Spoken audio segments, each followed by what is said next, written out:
Mesdames et messieurs, bonsoir et merci d'avoir choisi Canal 3 Bénin pour vous informer. Voici les titres du journal. Après 30 années au service de l'État dans le giron de l'administration municipale, plusieurs agents de la mairie de Cotonou font désormais valoir leur droit à la retraite. Et pour les nombreux services rendus à la nation, la municipalité a organisé à leur intention une cérémonie de distinction. Retour sur les temps forts de l'événement dans ce journal. Nous parlerons également de la rentrée journalistique du quotidien La Nation, une rentrée qui a démarré ce vendredi et qui est placée sous le thème « Le Bénin à l'ère du numérique ». Pour le lancement officiel des activités, les responsables et le personnel de ce quotidien du service public avaient à leur côté plusieurs personnalités, au nombre desquelles la ministre du numérique et de la digitalisation.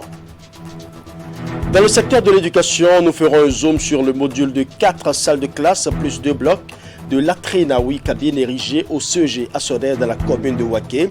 C'est une initiative de l'ONG Action de Solidarité en partenariat avec le ministère fédéral allemand de la coopération économique et développement. À travers ce don, l'ONG Action de Solidarité vient ainsi témoigner son engagement à accompagner le gouvernement béninois dans ses réalisations. Voilà pour les titres. Mesdames et messieurs, à nouveau bonsoir. Plusieurs agents de la mairie de Cotonou font désormais valoir leur droit à la retraite après 30 années au service de l'État dans le giron de l'administration municipale. Leur départ a été honoré en signe de reconnaissance pour les efforts et sacrifices consentis. C'est à travers une cérémonie de distinction organisée à Cotonou ce vendredi. William Cliquant pour plus de précisions. Monsieur Kora Sami Abdoulaye. C'est le dernier jour. Du moins, un des derniers qui voit ses cadres se lever très tôt pour remplir leurs obligations vis-à-vis de la mairie de Cotonou. Les longues heures de travail et de stress au profit des administrés de la ville prennent fin. Les artisans dévoués à ces tâches non moins faciles méritent repos après plus de 3 décennies de sacrifices pour la cause commune. Je voudrais dire selon que le départ à la retraite est une grâce divine. Il est d'une importance capitale pour tout agent. Au terme de durs et laborieux services rendus, même si le parcours est parfois difficile, que donc cette retraite vous préserve des ennuis de toute nature et vous récompense de tous les sacrifices que vous avez consentis au service de la nation en général et de la commune de Cotonou en particulier. les doyens, comme les plus jeunes n'ont sans cesse manqué de les appeler à cette occasion, sont bien heureux de sortir par la grande porte. Et ce n'est pas fini. Là aussi, les désormais anciens agents attendent toujours la municipalité de Cotonou sur l'acquittement du reste des redevances liées à leur carrière. D'après vos collaborateurs et les services compétents de la ville de Cotonou, 13 agents admis à faire valoir les droits à une pension de retraite auraient déjà bénéficié de cette prime. Il serait bien et juste que vous poursuiviez dans cette lancée pour liquider le paiement à la deuxième vague de cette promotion, de la prime de santé. Tous nos ressentiments sont là. À la fin de la carrière, nous avons fini de bouffer tout ce que nous avons pris. Et il ne reste rien aux retraités. Mais la santé est là. Elle guette tous nos pas tous les jours. Vous en savez beaucoup. Merci. Donc la santé n'a pas de prix, monsieur le maire. Nous savons que vous êtes préoccupé doublement par cette question. Cherchez, monsieur le maire, la meilleure formule pour la régler. Ces moments ont de quoi être festifs. Les proches présents à cette cérémonie de distinction partagent aussi l'émotion et le sentiment qui règne sous cette tente. L'honneur dont couronne le succès et la fierté d'avoir gagné le pari d'un labeur. Parlons à présent de la lutte contre la traite des personnes qui prend une allure plus rigoureuse avec les autorités béninoises. Après la formation des membres du dispositif institutionnel sur la lutte contre le phénomène, les organisateurs et les participants ont échangé sur les recommandations issues du diagnostic de la chaîne pénale en la matière. L'objectif de cette démarche est de pouvoir établir un véritable plan d'action et de riposte contre la traite des personnes. Reportage. Les membres du dispositif institutionnel sur la lutte contre la traite des personnes au Bénin se retrouvent une fois encore pour réfléchir aux stratégies à adopter pour éradiquer le phénomène. L'atelier est dédié à l'appropriation des recommandations issues du diagnostic de la chaîne pénale en la matière avec pour finalité d'établir un plan d'action. Il s'agira pour nous d'élaborer de commun accord avec le ministère de la Justice et de la Législation un plan d'action de mise en œuvre des recommandations du diagnostic de la chaîne pénale sous l'angle de la traite des personnes. La justice actuellement au Bénin doit prendre sa part dans la lutte contre ce fléau. Cette nébuleuse qui met à mal les efforts de protection de la personne humaine dans le pays. Aucun effort et nul ne sera de trop pour atteindre cet objectif. Organisé par le ministère chargé du développement et de la coordination gouvernementale en collaboration avec l'Expertise France, cet atelier entre dans le cadre du projet d'appui à la lutte contre la traite des personnes dans les pays du Golfe de Guinée. Le programme est exécuté par l'Expertise France et financé par l'Union européenne. Son objectif, appuyer 6 pays partenaires dont le Bénin dans le renforcement de leurs actions pour une lutte ciblée et efficace contre le phénomène. La tête des résultats de cet atelier passe par la présentation des recommandations du rapport du diagnostic de la chaîne pénale sous l'angle de la traite des personnes aux participants, la définition des stratégies de mise en œuvre des recommandations du diagnostic de la chaîne pénale en matière de lutte contre la traite des personnes au Bénin, l'élaboration en commun avec les structures du ministère de la Justice et de la Législation du plan d'action de mise en œuvre des recommandations du diagnostic de la chaîne pénale sous l'angle de la traite des personnes. Les participants ont donc 2 jours pour proposer des actions fortes et pertinentes afin d'établir un plan d'action capable d'assurer l'application effective des lois, la protection des victimes et le renforcement de la coopération régionale. Un autre fléau que le gouvernement combat avec l'extrême rigueur, c'est l'introduction de tabac illicite sur le marché béninois, une manœuvre qui constitue une menace grave non seulement pour la santé, mais aussi et surtout pour la sécurité des populations du Bénin et des pays environnants. C'est désormais la lettre maximale au Bénin et dans la sous-région. Les ateliers sur la lutte contre le trafic de cigares illicites en Afrique de l'Ouest, tenus ces derniers jours à Parakou, à Abomey puis à Cotonou, ont renforcé les connaissances des participants sur les enjeux, les pratiques et les acteurs de ce trafic. Des recommandations ont été également faites au terme des travaux suivants. Les ateliers sur la lutte contre le trafic de cigarettes illicites en Afrique de l'Ouest, tenus ces derniers jours à Parakou, à Abomey puis Cotonou, montrent à suffisance l'urgence d'apporter une réponse ferme et forte dans la lutte contre ce fléau.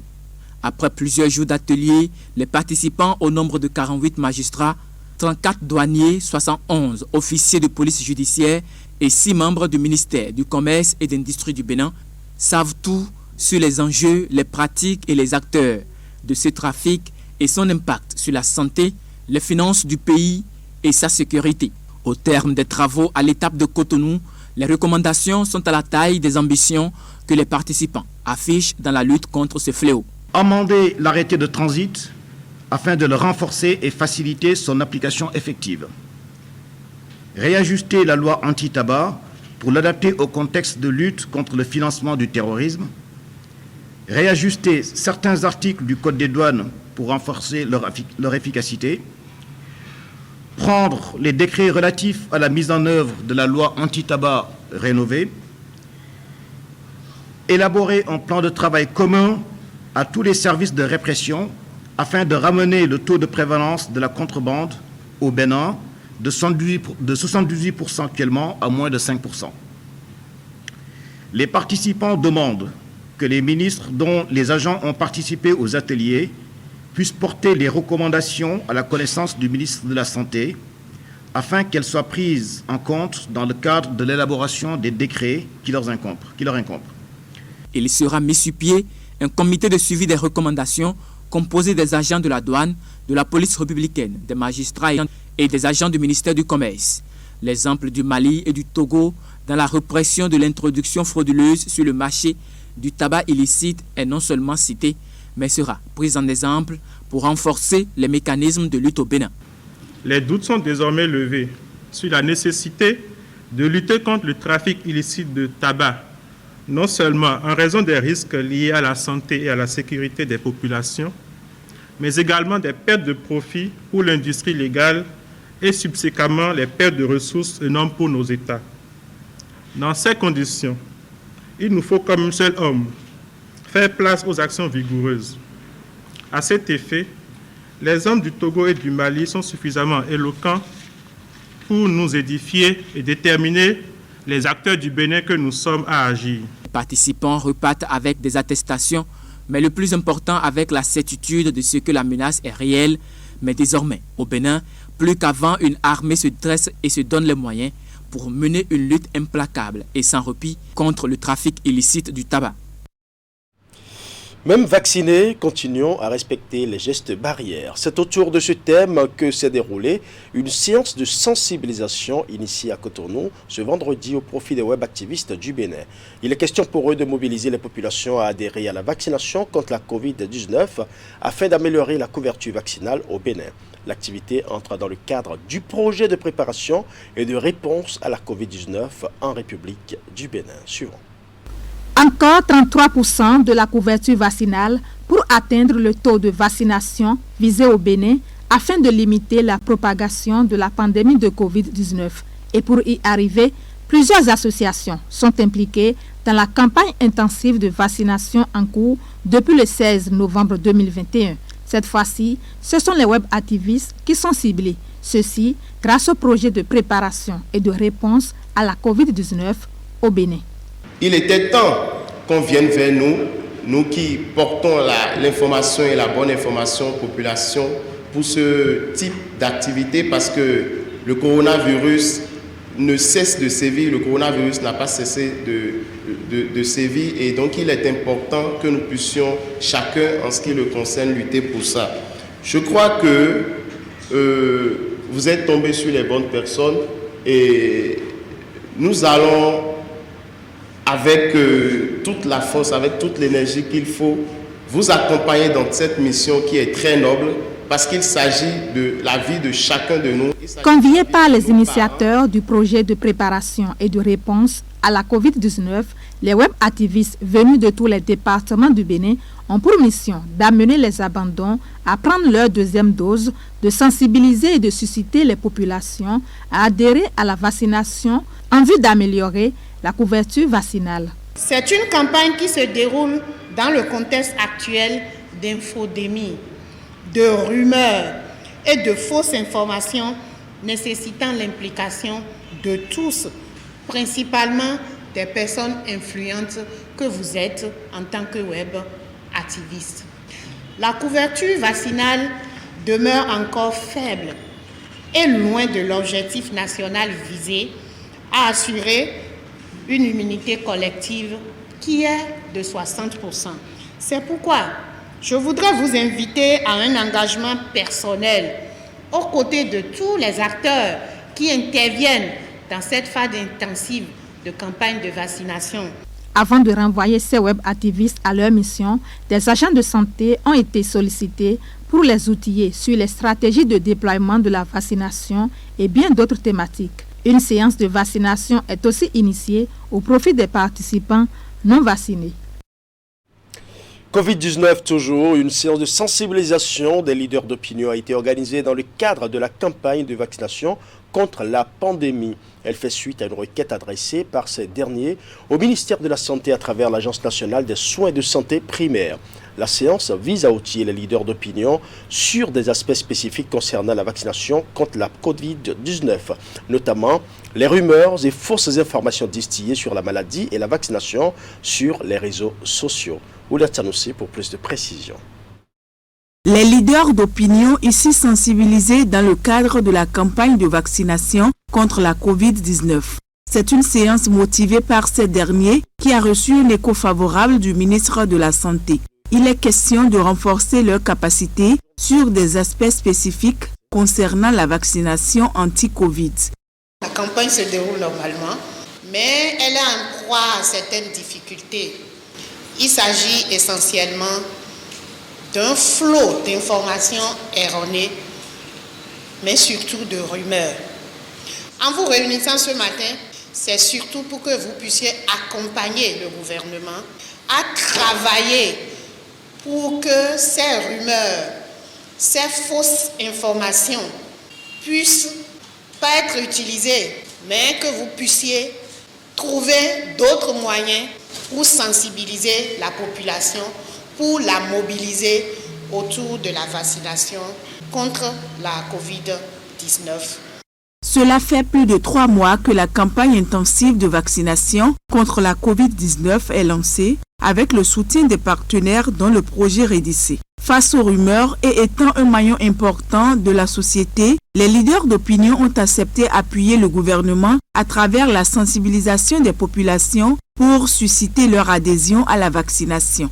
Si nous avons pensé que nous pouvons faire quelque chose et que le ministre a jugé bon de nous associer, cela devient désormais comme une pression sur nous de tout mettre en œuvre pour que ce que nous allons recevoir ici aujourd'hui nous permette de sensibiliser au mieux la population pour que la campagne de vaccination se déroule dans de très bonnes conditions.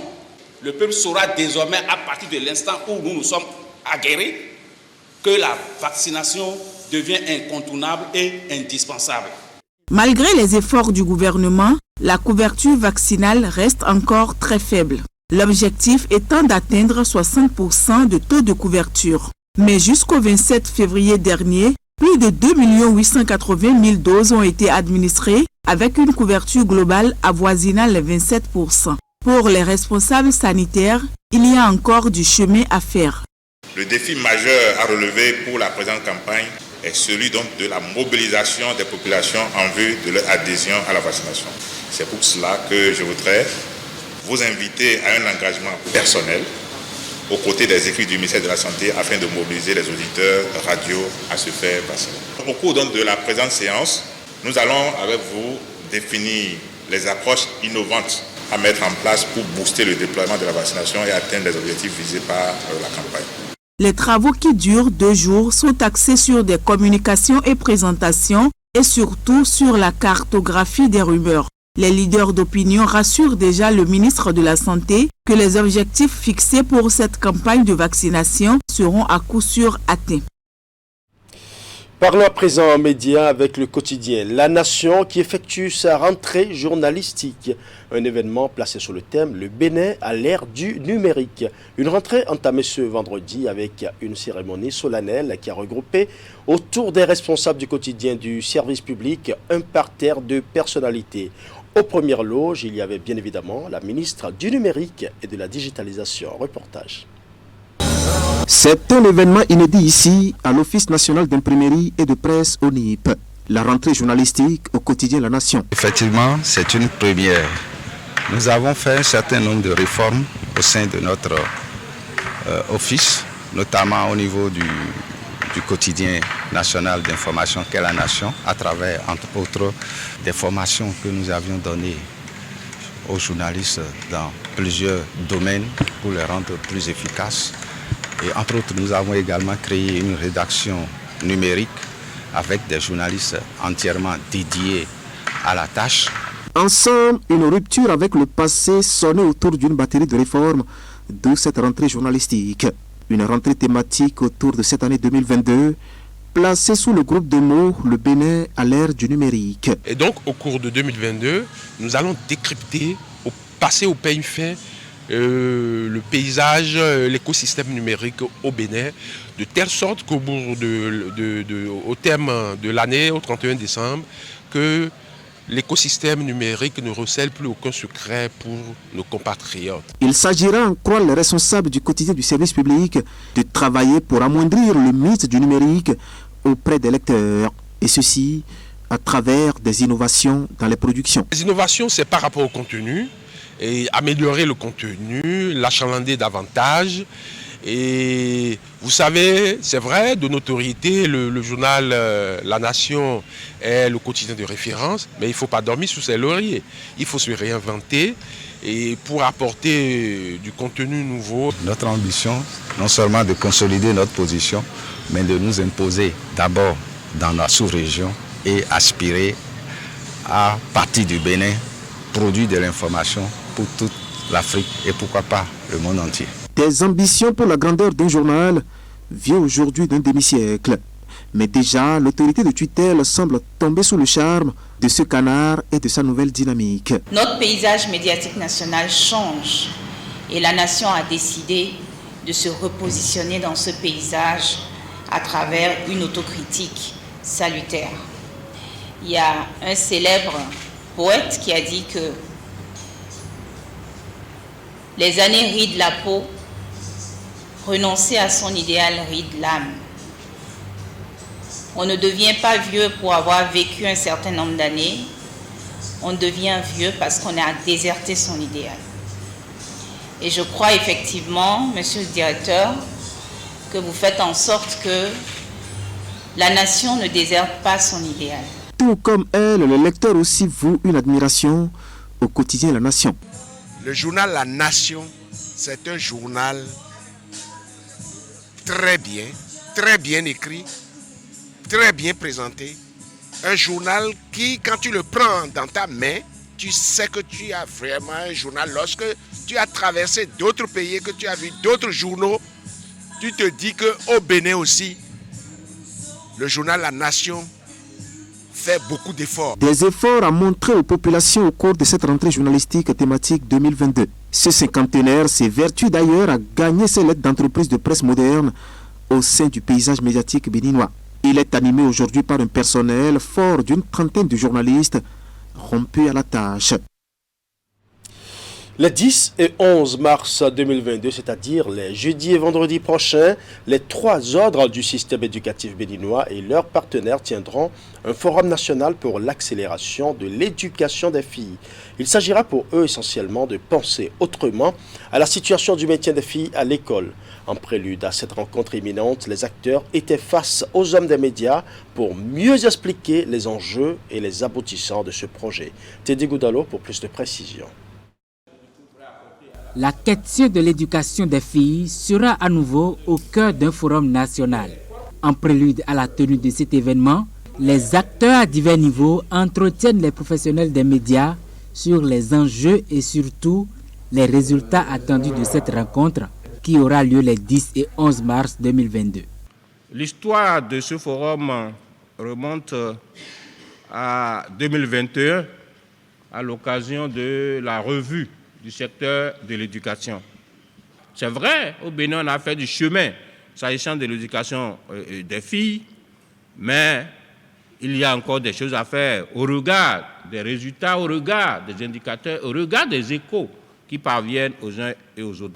Aujourd'hui, il s'agit pour nous de pouvoir nous mobiliser davantage pour faire en sorte que chaque fille au Bénin, quel que soit l'endroit où elle se trouve, puisse avoir l'opportunité de contribuer à son développement et à celui de sa communauté et de son pays. Une fois de plus, l'éducation de manière générale est l'affaire de tous et de toutes, et celle des filles encore plus. 4 points essentiels seront abordés lors des échanges. Il est prévu un état des lieux sur la situation de l'éducation des filles et son importance. Les nouveaux défis à relever et les perspectives pour accélérer l'éducation des filles au Bénin seront énumérés au cours de ces assises. La question des rapports entre enseignants et apprenants, c'est une vieille question, mais nous pouvons nous réjouir de l'arsenal juridique qui existe aujourd'hui pour décourager ce genre de rapport. Ce qui fait que nous constatons que de plus en plus il y a des dénonciations, ce qui ne se faisait pas. Alors ces dénonciations que nous entendons de part et d'autre sont des indicateurs bien parlants de ce que les efforts fournis ne sont pas vains. Et justement, il faut poursuivre. Il ne faut pas s'arrêter en si bon chemin. La fille instruite, c'est la femme de demain qui sera davantage dans un processus plus facilité d'autonomisation économique et donc participer aussi davantage au développement de la nation. La femme éduquée, la fille instruite, c'est la femme de demain qui aura appris davantage les mécanismes de réflexion, aura développé davantage tout le potentiel pour comprendre les enjeux, pour décider, prendre les bonnes décisions. Bien d'autres thématiques feront objet des échanges durant les 2 jours que va durer la rencontre. Plusieurs panélistes, notamment les femmes, sont attendus pour faire du Forum national pour l'accélération de l'éducation des filles une réussite. Restons dans le secteur de l'éducation, cette fois-ci avec l'ONG Action de Solidarité qui a érigé un module de 4 salles de classe plus 2 blocs de la latrines à 8 cabines au CEG à Sodet dans la commune de Waké. Objectif, permettre aux apprenants d'étudier dans de meilleures conditions. À travers ce don fait en partenariat avec le ministère fédéral allemand de la coopération économique et du développement, l'ONG Action de Solidarité vient ainsi témoigner son engagement à accompagner le gouvernement dans ses réalisations. Reportage. C'est ce module de 4 salles de classe qui va désormais servir de cadre d'études aux élèves du CEG à Sodet dans la commune de Waké. Un joyau flambant neuf dont l'inauguration a mobilisé élèves, parents d'élèves et autorités politico-administratives. En plus de cette infrastructure qui vient à point nommé améliorer la qualité d'accueil des apprenants, l'ONG Action de Solidarité, en partenariat avec le ministère fédéral allemand de la coopération économique et du développement, a aussi érigé 2 blocs de latrines dans cet établissement. Notre coopération a donné naissance à ce joli module de 4 salles de classe et de 2 blocs de 8 latrines chacun, d'un coût global de 39 587 960 francs CFA. Mes chers enfants, je m'adresse à vous pour vous demander de nous offrir les meilleurs résultats scolaires cette année et les années à venir. Ce chef-d'œuvre architectural vient montrer l'importance que cette ONG accorde donc à l'amélioration du cadre de travail des élèves et enseignants. Votre noble contribution à l'éducation de notre communauté témoigne de votre attachement à la fameuse citation de Victor Hugo qui atteste que chaque enfant qu'on enseigne est un homme qu'on gagne. Nous vous promettons d'aller le plus loin possible dans nos études. Une fois encore, 1000 merci à vous. À travers cette œuvre sociale, l'ONG Action de Solidarité accompagne ainsi le gouvernement Talon dans ses efforts de réalisation d'infrastructures socio-éducatives. En faisant ce geste, vous matérialisez une fois de plus votre élan de soutien à toutes les actions orientées vers l'amélioration du rendement scolaire tel que prôné par le chef de l'État dans son PAG 2021-2026. Avant ces réalisations, cette ONG avait mené certaines actions dans cette localité, visant principalement à maintenir les enfants à l'école. Il s'agit entre autres du recrutement de 4 enseignants communautaires, 10 répétiteurs, une animatrice pour encadrer les apprenants.